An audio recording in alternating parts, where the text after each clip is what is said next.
का सर्वाधिक प्रिय धार्मिक एवं सांस्कृतिक मेला।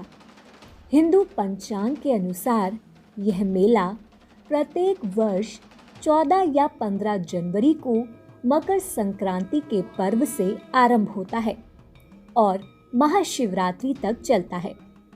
वैसे तो ये भारत के सभी प्रमुख तीर्थ स्थलों में मनाया जाता है, लेकिन गंगा, यमुना और सरस्वती के पवित्र संगम पर यानी तीर्थराज प्रयाग में इस मेले का नज़ारा देखते ही बनता है।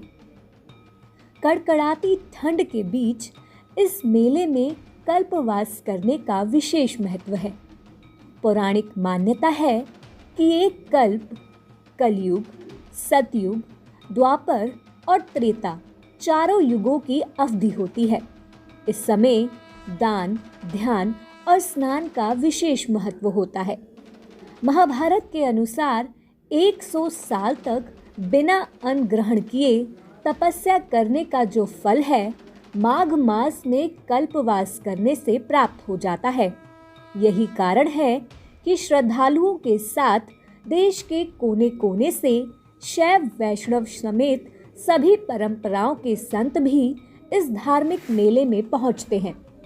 इस महामेले में पूरे एक माह आपको तमाम जगह पर साधु अपनी धूनी रमाए तपस्यारत या फिर कीर्तन प्रवचन करते नजर आ जाएंगे।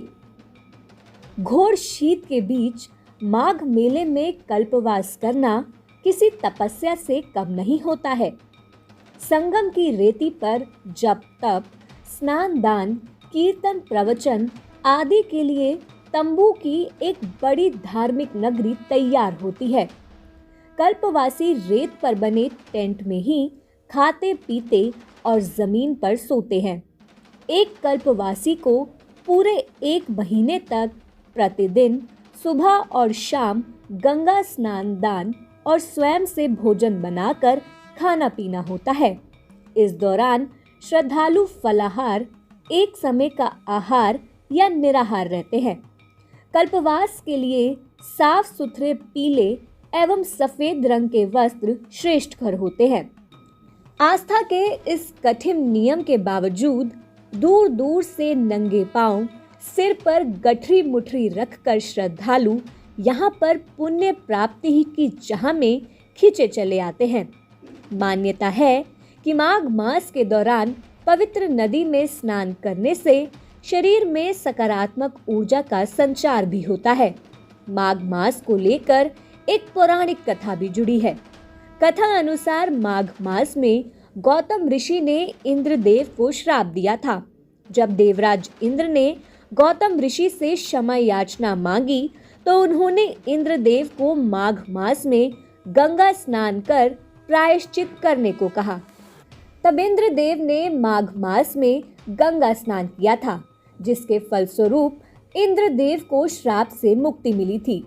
इसलिए इस महीने में माघी पूर्णिमा व माघी अमावस्या के दिन का स्नान पवित्र माना जाता है। इस मास से जुड़ी एक अन्य कथा अनुसार कहा जाता है कि महाभारत के युद्ध के दौरान धर्मराज युधिष्ठिर के कई परिजन मारे गए थे। उन्हें वीर गति दिलाने के लिए युधिष्ठिर ने कल्पवास किया था।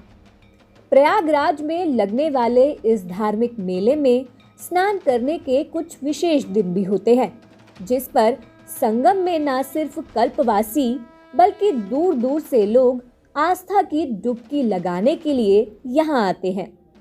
वर्ष 2022 में माघ स्नान के विशेष दिन इस प्रकार है: 14 जनवरी मकर संक्रांति, 17 जनवरी पौष पूर्णिमा, 1 फरवरी मौनी अमावस्या, 5 फरवरी वसंत पंचमी, 8 फरवरी अचला सप्तमी, 16 फरवरी माघी पूर्णिमा, 1 मार्च महाशिवरात्रि।